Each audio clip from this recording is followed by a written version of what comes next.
the honest truth is, if he needs to be punished for that. He needs to be arrested.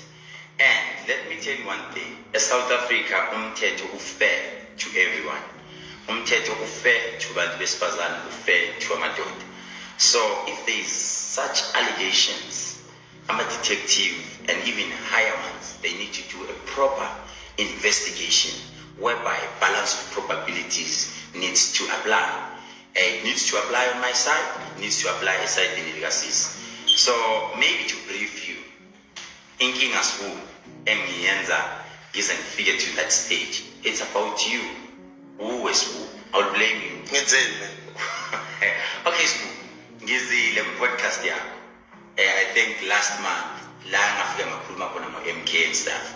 And I even told people, guys, I have a problem with my Instagram. So I need umuntu ozokwazi uyisela back Instagram was hacked. People kept on sending me messages. Even now, I'm still scared. The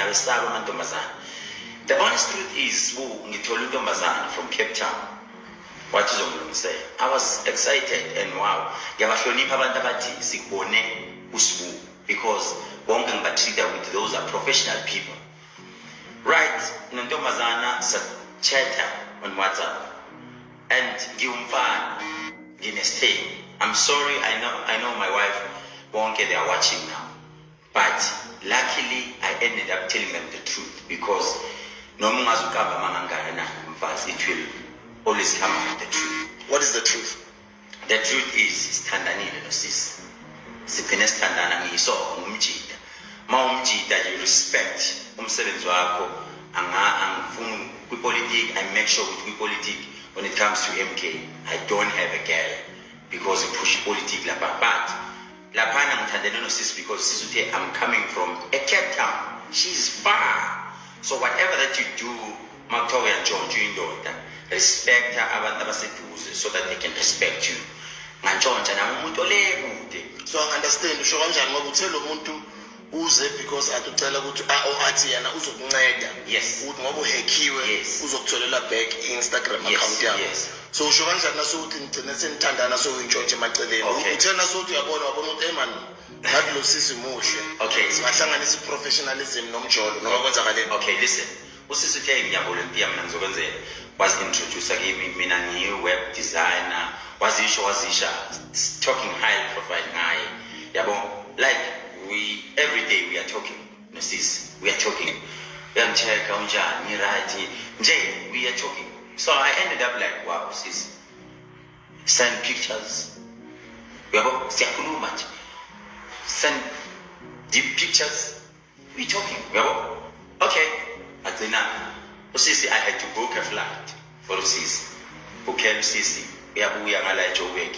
One of my houses, Santin, Magafiga, right, Ibisi Mina, Mangufusis, Mtolusisi. Hey, Usekoge, we try in see-through night dress. Lingerie, yes, bodyguard yam. Okay. Bodyguard yam, Tadam drop us 9 to Muzi, outside the Muzi, the mansion house, Omuhle, Umkulu, Usisi, Wafugambega.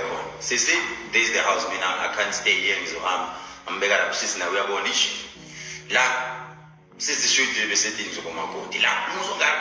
Right, figure, how are you? Good as Hakan, Sharp, Mintola, very sick, Uho, Chabo, H, Mangit, Sisi, Mapanta Kuka.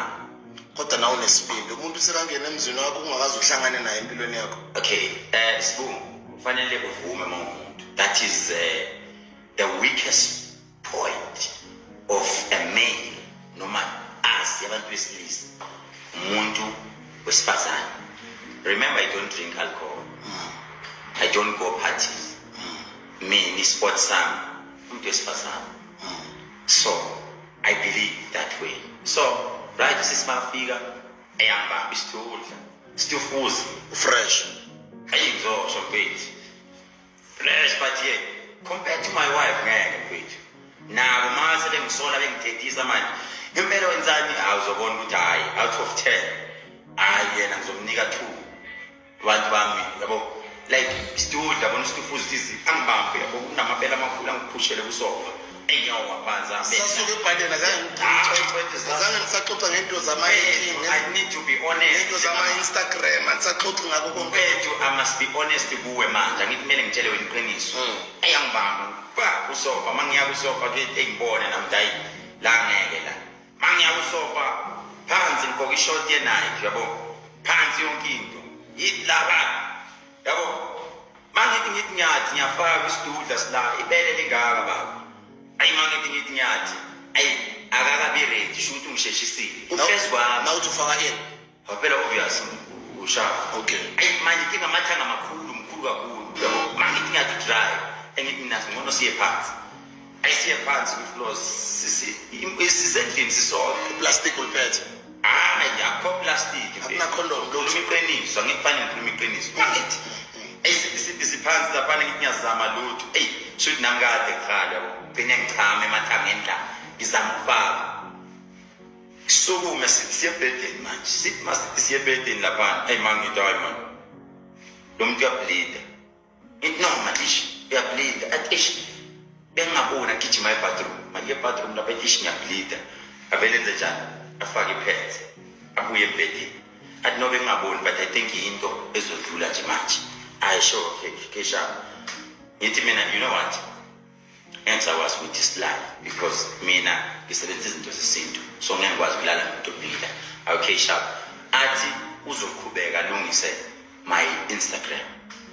I remember asking her a question ngithi kuye how come angithi yabona uma uyindoda usuchamile ingqondo yaqala ku how come uzile but you're not carrying a laptop because you are here to fix my Instagram laptop ngicela ukudisturb abutwana nawuthi uyindoda uchamile ingqondo yaqala yabuya uchame ungakayifaki uchamela amathangeni kodwa zange uyifake yes ukhumbula ukuthi netshitshi liyakwazi ukumitha bengafakanga kuthiwa kusoma ngisemathangeni makhulu ngisazama ukufaka kade phela shuka phezulu kwami kusofa so I'm feeling the pain kusofa ngithi mina ngcono siye phansi manje mkhulu yabo so yes emathangeni